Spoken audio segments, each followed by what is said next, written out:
And of course, the perception that the U.S. was in a recession helped elect Donald Trump a second time.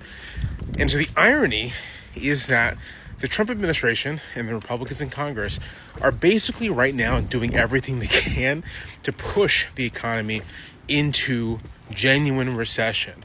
What do I mean by that? Well, first, what is a recession? A recession is a significant downturn in economic activity, typically over 1 or 2 quarters. This usually means that there is substantial drops in employment and substantial declines in GDP growth, sometimes even negative growth. So how then can the administration cause a recession? Well, imagine what might happen if you were to suddenly fire hundreds of thousands of people at once, raise tariffs on most goods coming into the United States, that's raising prices, and then also canceling all sorts of contracts. What does that do? Well, one thing it does is it dramatically reduces the amount of money circulating in the economy, and it sharply reduces demand for goods and services in the economy. When you lose your job, you're not really spending very much. You're not really making very many purchases.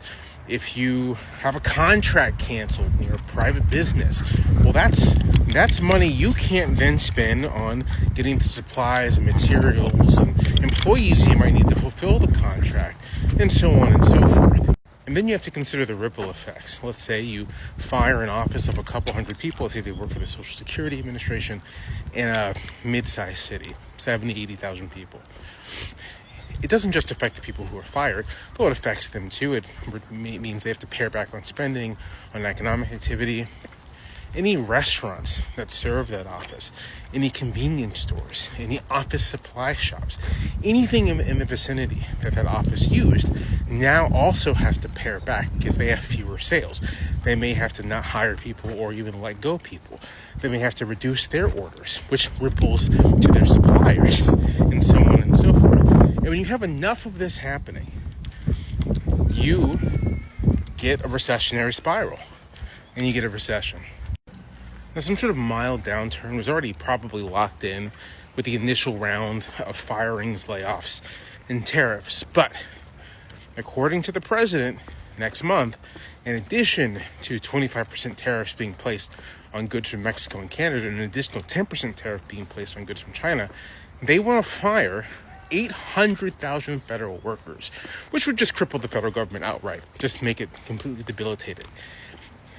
How do I put this? Job losses of around 800,000 is equivalent to the worst declines from around October 2008 to April 2009 of the Great Recession. And think about the ripple effects.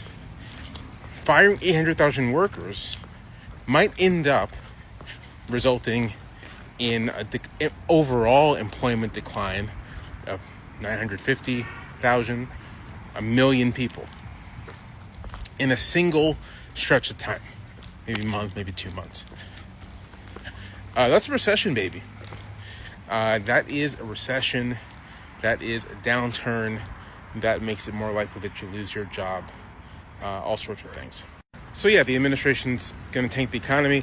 If Republicans get their budget passed, that will be hundreds of billions of dollars of cuts to the social safety net, which will further compound on everything else. You might think that they're actively trying to push the economy into a deep recession, and I kind of think that's what's happening. More speculation on why that might be, but say hello to the Trump recession, probably. I'm not going to make any guarantees, but more than likely, say hello to the Trump recession.